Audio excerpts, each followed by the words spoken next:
We've got a signing to talk about on today's episode. We cover all signings here. Size does not matter at Falcons Today. So make sure to subscribe. Help us reach 34,000 subscribers, less than 50 subs to go. But a familiar face is returning to Atlanta, like a lot of players in free agency. It is defensive tackle Kentavius Street. It is back-to-back off seasons now that he has re-signed with the Dirty Birds.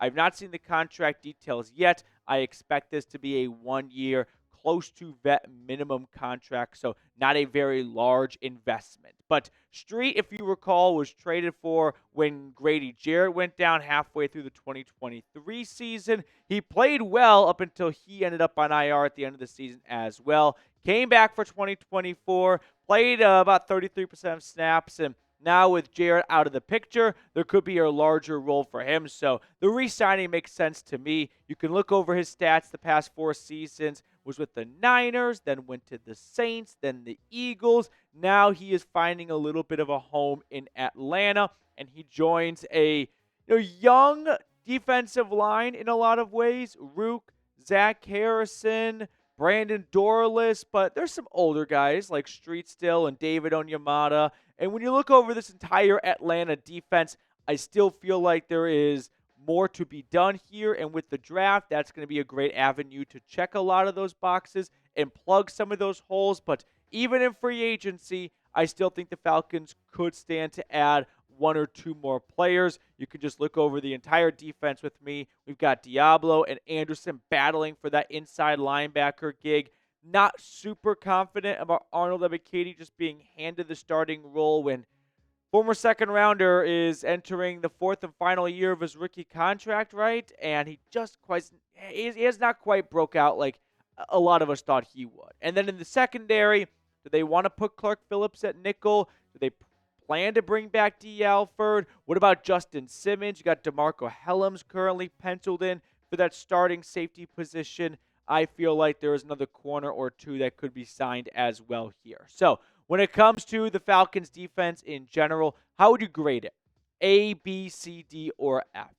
I'm going to give it a C-ish. Yeah, and that's probably being generous. C's average, and they weren't average last year. They were below average for a lot of the season, but I'm choosing to be a half glass full kind of guy and go, maybe Rook takes a big step forward in year 2, and they've got some other players like Leonard Floyd, A.J. Terrell, Jesse Bates that can kind of elevate the overall group project. But suffice to say, I think C is as nice as it's going to get when it comes to grading Atlanta's defense. Now, don't go anywhere. We're going to talk about Grady Jarrett and some of his comments that definitely grabbed my interest, and another signing, but it's not related to Atlanta. However, it does have a distant cousin connection to it. But first things first, quick shout out to our friends over at Prize Picks.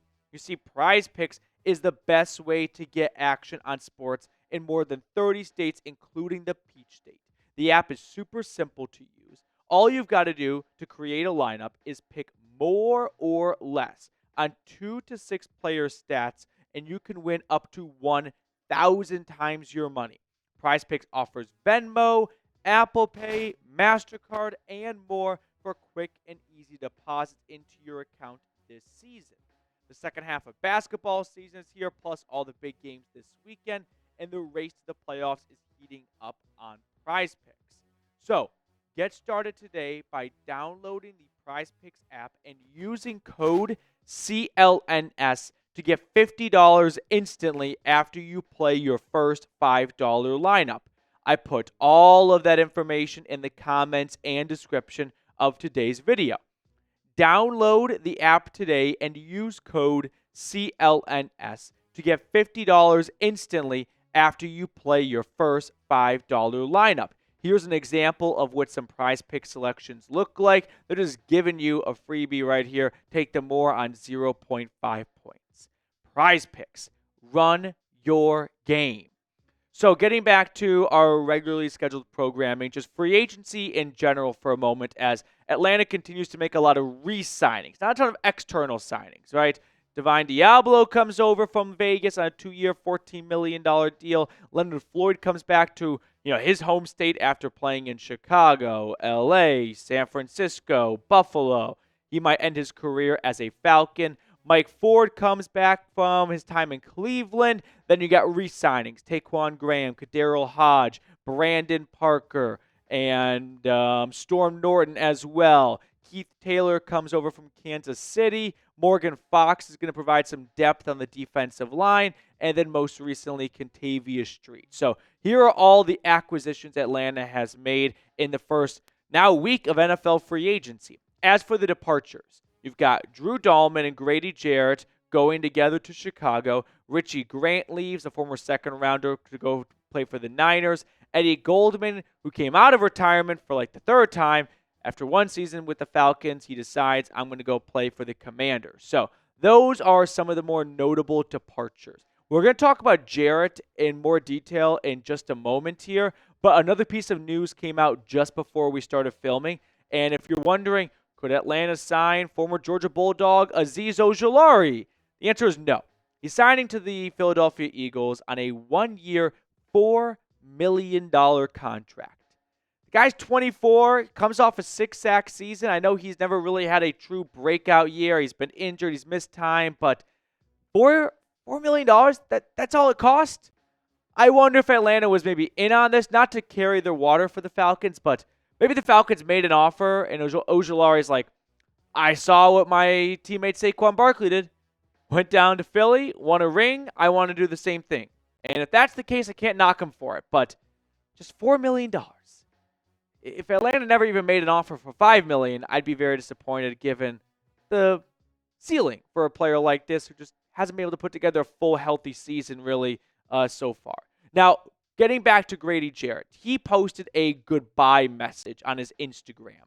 And I want to share it with you. It's about 60 seconds long, but halfway through it, he says something that really grabbed my attention. And so let's roll it right now.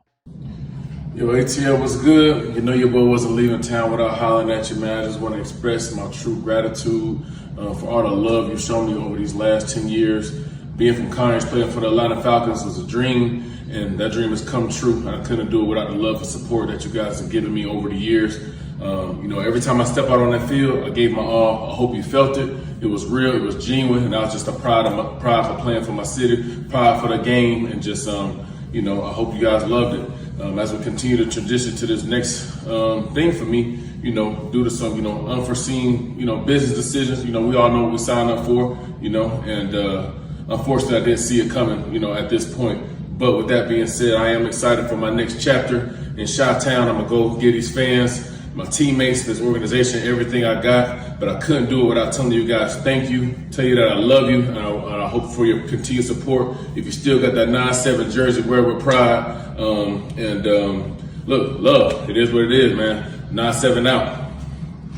The part that jumped out to me, and I'm guessing it jumped out to you as well, is when he talked about how it was a bit of a surprise when the Falcons released him. And it's a business and all, but I appreciated the love he showed this fan base. It's always great to see when players are reminded that fans, they in a lot of ways pay their checks. And so when they show the love back after all the love the fans have showed them, it's really nice to see. But yeah, if you're wondering how did this separation come about, it caught Jarrett by surprise. And I would wonder if the Falcons decided it's just easier to release him than try and find a trade and create a little bit of a messier divorce, as opposed to just blindsiding him, it appears, and releasing him outright and just taking the cap savings and turning the page on Jarrett, who's been a huge piece of this defense for the past decade, a team captain. He's led this team in sacks before.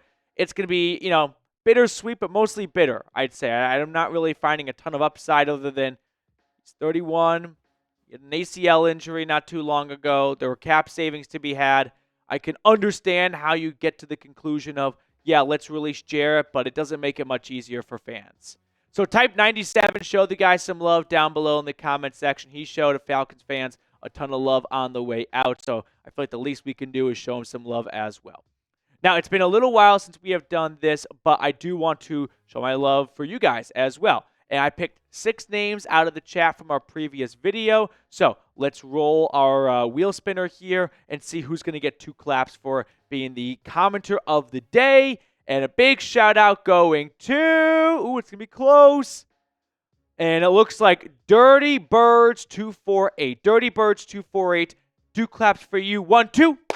Thank you very much for commenting. I'll be sure to check up with everyone tomorrow as we get more news and rumors.